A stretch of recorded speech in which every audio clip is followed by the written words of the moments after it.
사랑합니다. 축복합니다. 여러분, 새해가 밝았습니다. 새해 첫 주일 주님 앞으로 나온 여러분들을 진심으로 환영하고 축복합니다. 이 시간 잘 들으셔야 돼요. 따뜻한 눈빛으로 옆 사람 좌우에게 이렇게 뭐라고 인사하냐면, 새해도 주님의 사랑이 함께 하시길 바랍니다. 이렇게 시작. 새해도 주님의 사랑이 함께 하시기를 바랍니다. 따뜻한 눈빛이 아닌 분. 예, 새해의 첫 주일 주님 앞에 나오신 여러분들을 축복합니다. 올 한 해 우리 교회의 주제가 뭐냐면, 총회 주제와 같이 용서, 사랑의 시작입니다. 표어는 또 뭐예요? 주님 사랑으로 물들어가는 교회.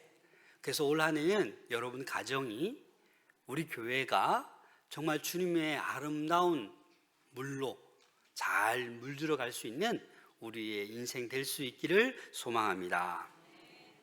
우리는 누구나 사랑하면서 살길 원해요.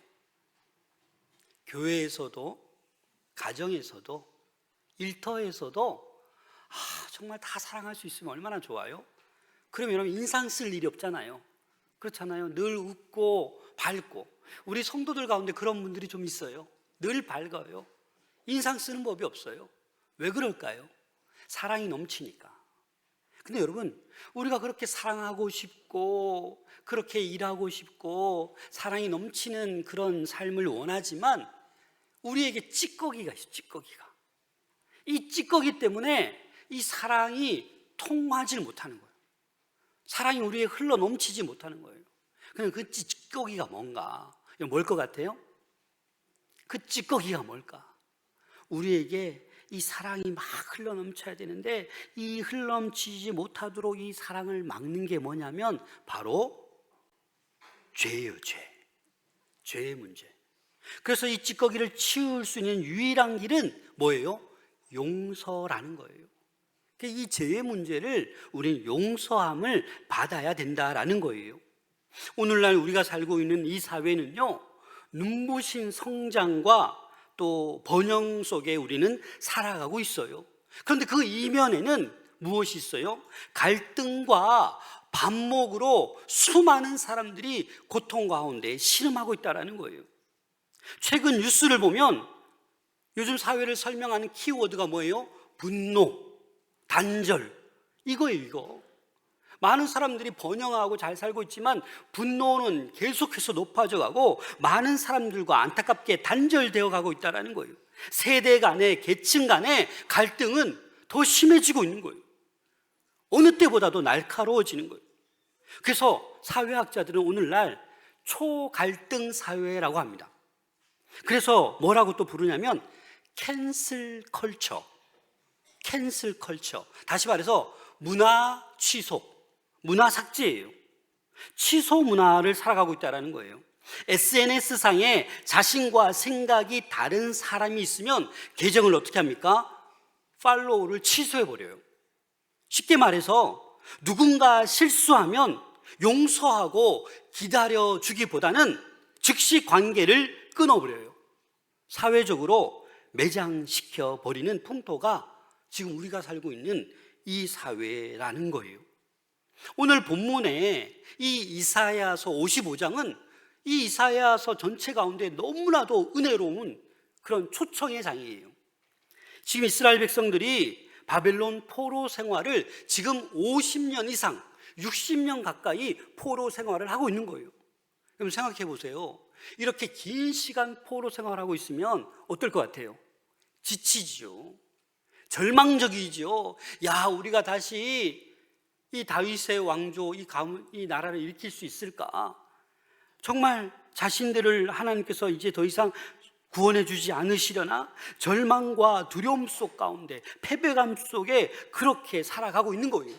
포로 생활을 그렇게 하고 있는 거예요. 그런 그들에게 오늘 희망의 메시지, 초청의 메시지를 이들에게 던지고 있는 것입니다. 요점이 뭐예요? 그들에게 돌아오라라는 거예요. 나에게 여호와께로 돌아오라라고 말씀하고 있습니다. 오늘 이 본문 말씀을 통해서 우리 안에 굳어진 죄의 습관을 끊어버리고 하나님의 넉넉한 용서함을 체험할 수 있기를 소망합니다. 그래서 올 한 해 진짜 사랑으로 시작하는 은혜가 우리 모두에게 있기를 소망합니다. 그 초청의 중심 메시지가 바로 오늘 7절 말씀입니다. 하나님께서 우리에게 이렇게 말씀하십니다. 야, 너희들아, 정말 진정한 사랑을 하고 싶냐? 그러면 나에게로 와서 용서함을 받아라.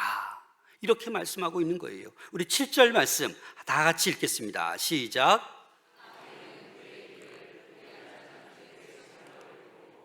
여호와께로 돌아오라. 그리하면 그가 긍휼히 여기시리라. 우리 하나님께로 돌아오라. 그가 너그럽게 용서하시리라.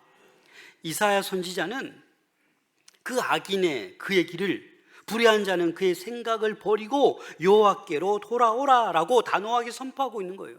다시 말해서 한마디로 말하면 회개하라라는 거예요. 회개하고 나에게 돌아오라라고 말씀하고 있는 거예요.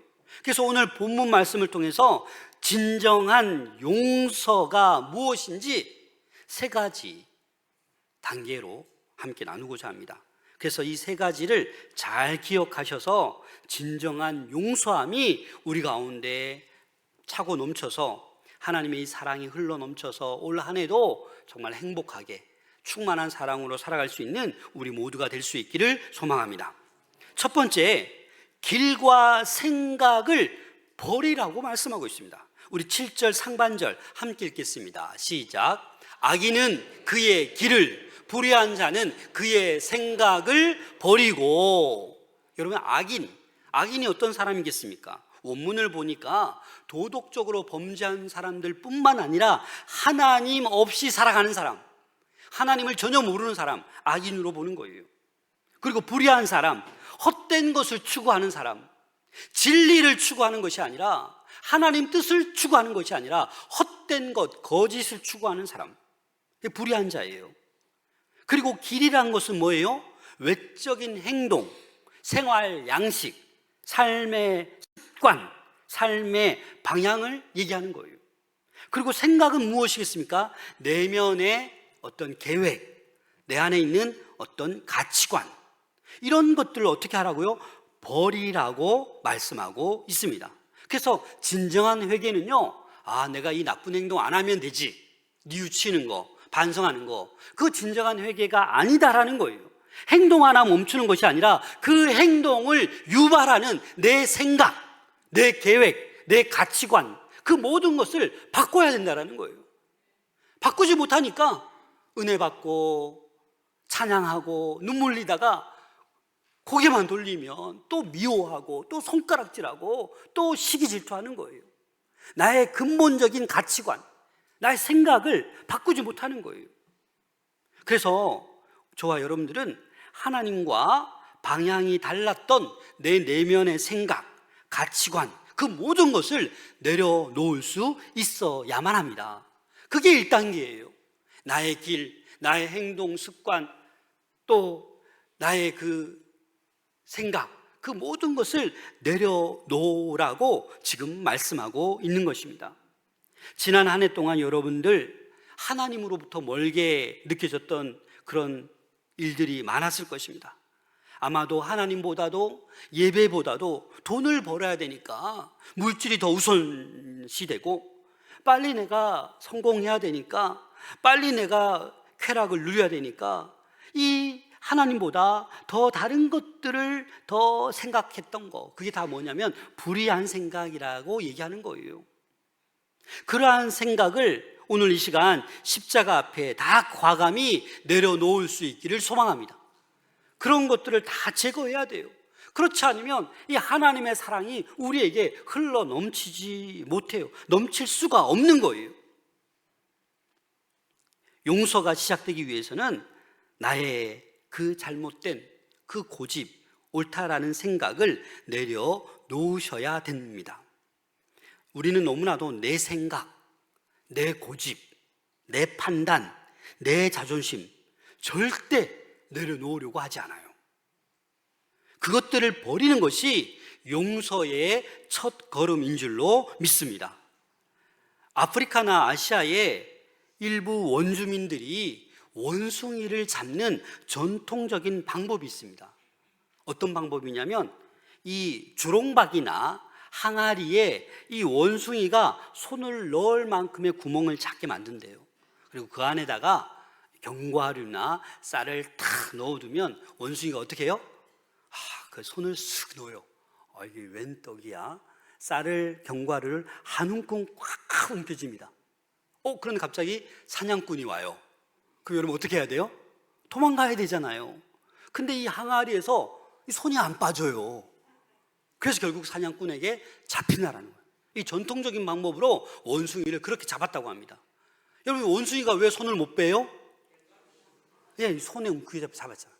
이거 쌀을, 견과류를 그냥 놓으면 쉽게 손을 뺄 수 있는데 이건 내 거야, 이 쌀, 이 견과류는 내 거야 라고 꽉 움켜쥐고 있기 때문에 사냥꾼이 와도 결국 도망가지 못하고 쉽게 잡힌다라는 것입니다.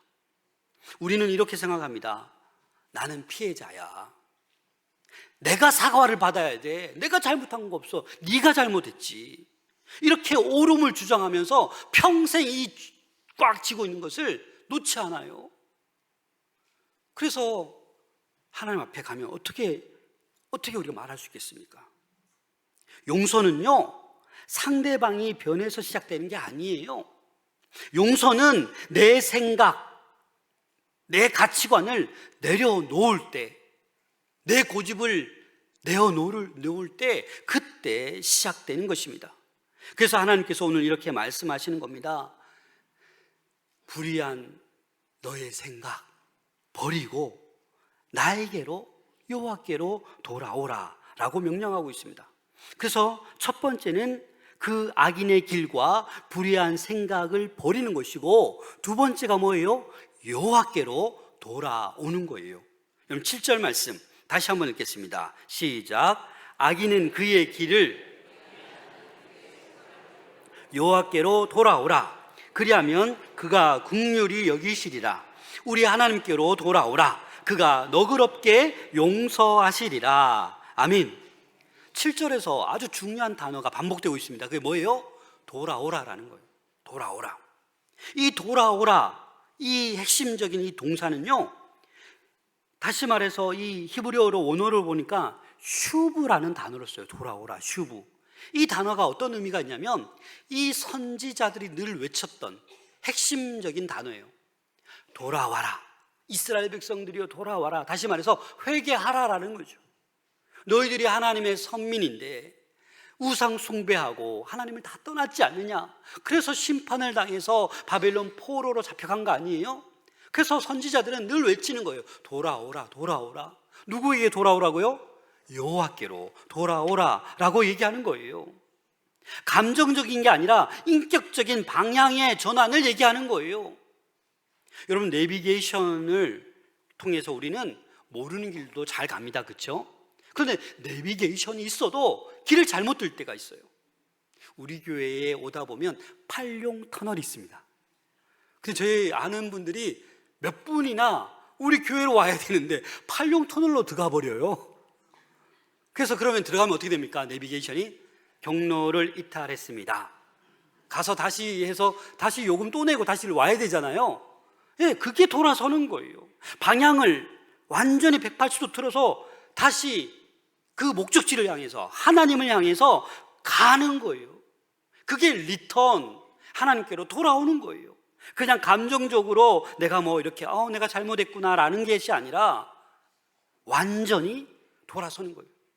내가 세상의 방식대로 살아갔다라면 이제 하나님의 방식으로 살아가는 거예요. 나 중심의 생각에서 이제 하나님 중심의 생각으로 살아가는 거예요. 돌이키는 거예요. 그게 뭐냐면 회개라는 거예요. 단순한 후회가 아니라 단순히 하나님 죄송합니다 라고 말만 하는 것이 아니라 나의 얼굴을 하나님께로 마주 보는 거예요. 인격적으로 하나님과의 관계를 회복하는 거예요. 그래서 사랑하는 사람들은 어떻게 해요? 마주 보잖아요. 또 보고 싶고 또 보고 싶어서 어떻게 해요? 결혼까지 하잖아요. 그런데 여러분, 죄로 인해서 미운 사람은 어떻게 해요? 보기가 싫어요. 그냥 일부러 못 본 척해요. 인사해도 안 받아요. 그게 바로 완전히 무시하는 거죠.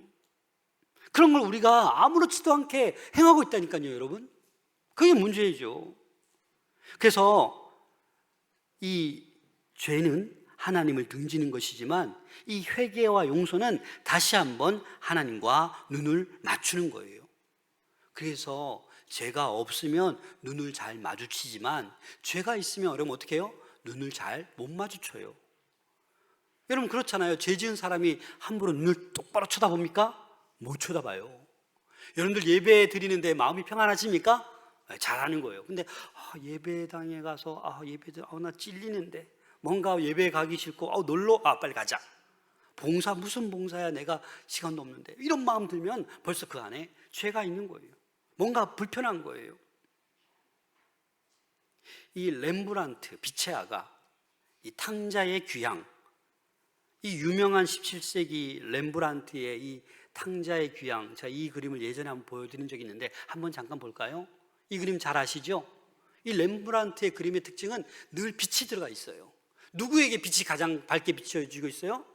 돌아온 탕자, 아버지와 탕자, 신발 한 쪽 없고 옷은 다 헤어지고 아마 돼지 울타리에서 자고 막 쳤기 때문에 온 냄새가 날 거예요, 그죠? 근데 이 렘브란트의 이 탕자의 귀향을 헨리 나우엔이 이 그림을 계속 보면서 느꼈던 게 있어요. 뭐라고 이 헨리 나우엔이 묵상했냐면, 지금 저 그림을 보니까 아버지는 이 탕자가 냄새나는 옷을 입고 또 더러운 옷을 입고 거기에 아무 신경을 안 쓰는 거예요. 그 재산을 어떻게 탕진했는지, 뭐 하다가 실패했는지 전혀 물어보지 않아요. 어떻게 하고 있어요? 그냥 그 아들 자체, 돌아온 것이 너무 기뻐서 지금 안아주면서 잔치를 베푸는 거예요. 사랑하는 여러분, 우리 세상 사람들은 실패하면 어떻게 해요? 네가 책임져라, 그렇게 얘기합니다. 경제 논리예요. 빌린 것은 네가 반드시 갚아라, 그게 세상 논리예요. 그러나 하나님의 영적인 원리는 그렇지 않습니다. 언제든지 우리가 하나님께 돌아가면 하나님께서 다 책임져 주십니다. 혹시 여러분들 가운데 지난 한 해 동안 믿음의 퇴보, 기도하지 못하고 예배드리지 못하고 하나님을 더 마음껏 찬양하지 못하고 왠지 모르게 하나님과 거리가 멀어졌다고 느끼는 분들 계십니까? 아무리 예배를 드려도 늘 냉랭해요. 감격이 없어요. 하나님께서 뭐라 말씀하는지 하나도 안 들려요. 그런 분들, 지금이 기회입니다. 지금 오늘 이 시간이 기회인 줄로 믿습니다. 하나님은 저기 멀리 계시지 않습니다. 문제는 우리가 하나님을 떠났을 뿐이지 하나님은 저희들을 떠난 적이 없으세요. 늘 저와 여러분들이 돌아오기를 기다리고 계십니다. 여러분들이 마음을 돌이키는 그 순간 하나님께서는 저와 여러분들에게 쏜살같이 달려오실 줄로 믿습니다. 그래서 오늘 우리가 여호와 하나님께로 돌아가셔야 됩니다. 멀리 있다고 느껴질 때 빨리 주님께로 방향을 돌려야 된다라는 거예요. 그래서 새해를 시작하는 첫 번째 주일, 이 용서함을 위해서 내려놓고 버릴 것은 버리고 하나님을 향해야 된다는 거예요. 이게 두 번째 단계예요. 그리고 이제 세 번째 단계가 있습니다. 자, 여러분 생각해 보세요. 우리가 악인의 길과 불의한 생각을 버리고 하나님께 돌아갔어요. 하나님께서 뭐라고 말씀하실 것 같아요? 야, 너 그때 좀 벌 좀 받아야겠다. 너 안 되겠네. 너 좀 혼나야겠다. 이렇게 얘기하실까요? 아니요. 7절 말씀 다시 읽겠습니다. 시작. 악인은 그의 길을, 불의한 자는 그의 생각을 버리고 여호와께로 돌아오라. 그리하면 우리 하나님께로 돌아오라. 그가 너그럽게 용서하시리라. 아멘. 세 번째 단계는요, 우리가 내려놓고 버리고 돌아가면 하나님께서는 긍휼히 여겨주세요. 용서하는 게 그냥 용서하는 게 아니라 너그럽게 용서하신다라는 거예요. 여러분, 이 긍휼이라는 이 히브리어 원어를 보면 라함이라는 단어인데 어떤 어근과 똑같냐? 우리 여성분들의 자궁과 똑같은 거예요. 여러분, 태 속에 있는 이 생명 얼마나 귀합니까? 엄마 태 속에 있는 이 생명 목숨 걸고 어머니들이 지키지 않습니까? 하나님께서 저와 여러분들을 이 자궁 안에 있는 생명처럼 깊이 사랑하시고 책임진다라는 거예요. 그게 뭐예요? 긍휼히 여겨주신다라는 거예요. 어떠한 죄를 져도 긍휼히 여겨주신다라는 거예요. 그리고 또 뭐라고요? 너그럽게 용서해 준다. 너그럽게. 이게 놀라운 단어예요. 어떻게 해요? 너그럽게. 라바라는 단어인데 이건 어떤 의미가 있냐면 증폭시키다, 증가시키다, 배가시키다, 이런 말이 있어요. 이 말은 하나님께서 용서를 하시는데 어떻게 용서하신다고요? 네, 증가시켜서 용서하신다는 거예요.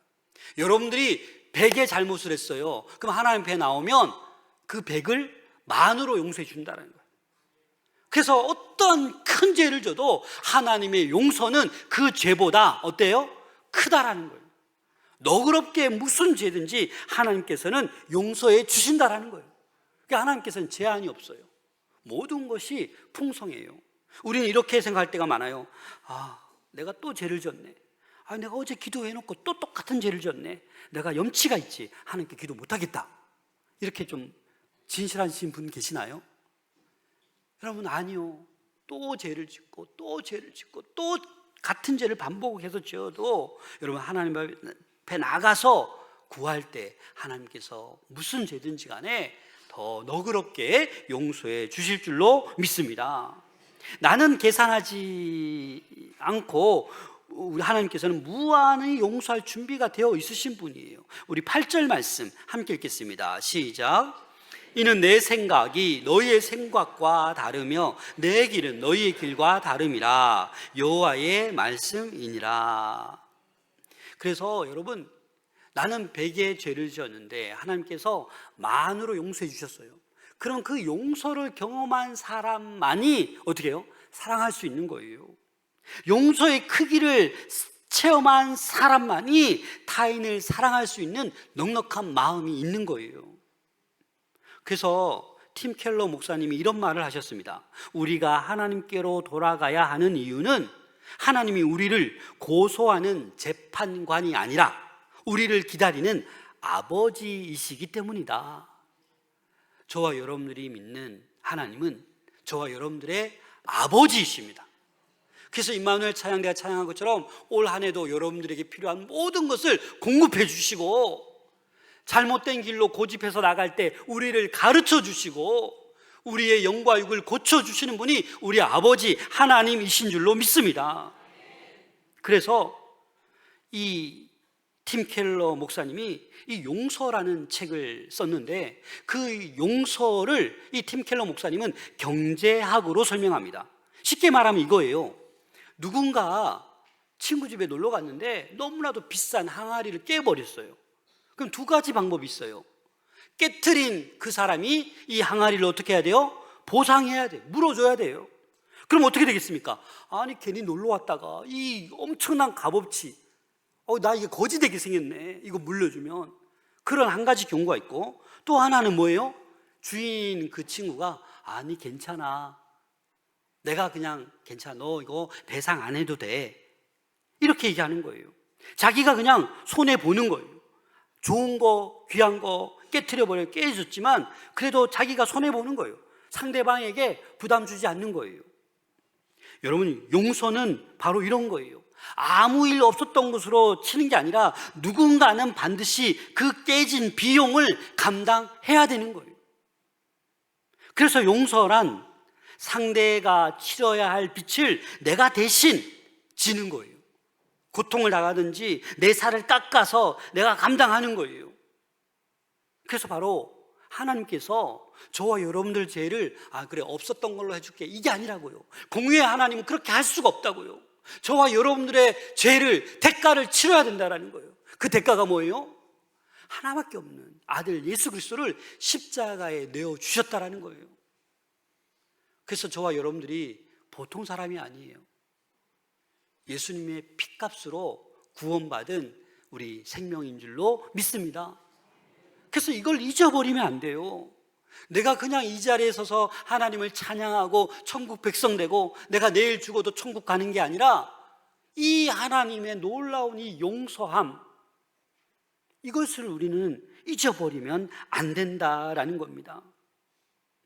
하나님의 아들 예수 그리스도에게 우리의 모든 죄값을 지불하여서 우리가 지금 자유를 누리고 있는 것입니다. 그런데 여러분, 세상은 어때요? 여러분, 이런 말 들어보셨습니까? 디지털 장의사 들어보신 분?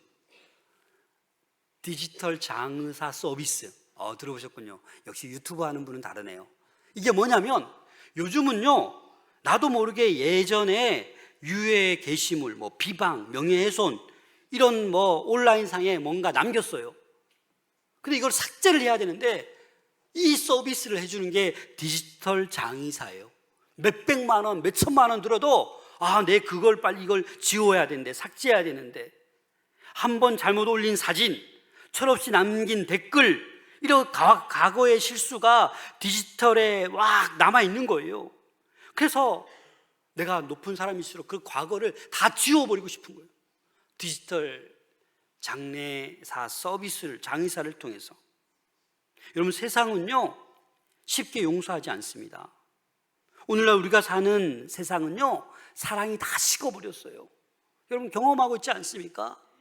용서가 어디 있어요? 기다려주는 게 어디 있어요? 조금만 이렇게 해도 그냥 끝나는 거예요. 아무리 유명한 연예인이라도 뭔가 드러나면 어떻게 돼요? 바로 하차해야 돼요. 최근에도 여러 인기 있는 사람들이 하차하잖아요. 왜 그래요? 용서가 없어요. 기다려주지 않아요. 뭔가 진실이 뭔가 밝혀질 때까지 기다려주지 않아요. 그래서 오늘 본문은 하나님께서 우리의 죄를 너그럽게 나는 용서하겠다라는 거예요. 세상은 절대로 용서하지 않고 삭제해버리고 완전히 매몰시켜버리지만 나는 그렇게 하지 않겠다라는 거예요. 시편 103편 12절 함께 읽겠습니다. 시작.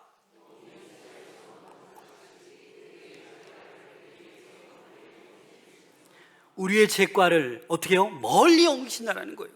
더 나가서 예레미야 31장 34절 하반절만 읽겠습니다. 시작. 내가 그들의 악행을 사하고 다시는 그 죄를 기억하지 아니하리라. 여호와의 말씀이니라. 아멘. 우리가 용서를 구하고 죄를 다 하나님께 아뢰면 하나님께서 그 죄를 어떻게 해요? 다 삭제하세요. 기억하지 않으신다고요. 그런데 우리는 또 죄를 짓기 때문에 또 회개를 하는 거예요. 하나님은 우리의 죄를 영원하게 포맷시켜 버립니다. 완전히 삭제하십니다. 어떤 아버지가 아들과 막 심하게 다퉜어요. 아버지도 화가 나서 막 심하게 했어요. 근데 아버지가 생각해 보니까 그래, 내가 좀 너무 심했나? 그래서 아들에게 장문의 문자를 보냈어요. 아들아, 내가 미안하다. 내가 잘못했다. 그래, 우리 잘 돼. 막 장문을 쫙 썼는데 답이 없네. 여러분, 아버지가 열받겠어요, 안 받겠어요? 내가 장문 문자도 잘 못하는데 장문으로 보냈는데 답이 없어. 며칠 지나도 답이 없어. 화가 알고 봤더니 아들이 아버지를 차단시켰어요. 여러분, 차단시키면 뭔지 아십니까? 차단시키면 100통 문자 보내도 전달되지가 않아요. 전화를 아무리 해도 차단시키면 상대방이 몰라요. 통화가 안 돼요. 여러분, 이 죄가 하나님과의 우리의 관계를 차단하는 거예요. 그래서 새해 첫 주일에 여러분, 이 죄의 문제를 하나님께 다 너그럽게 용서하는 하나님께 다 내려놓으시고 하나님께 돌아가서 진정한 회개가 있기를 소망합니다.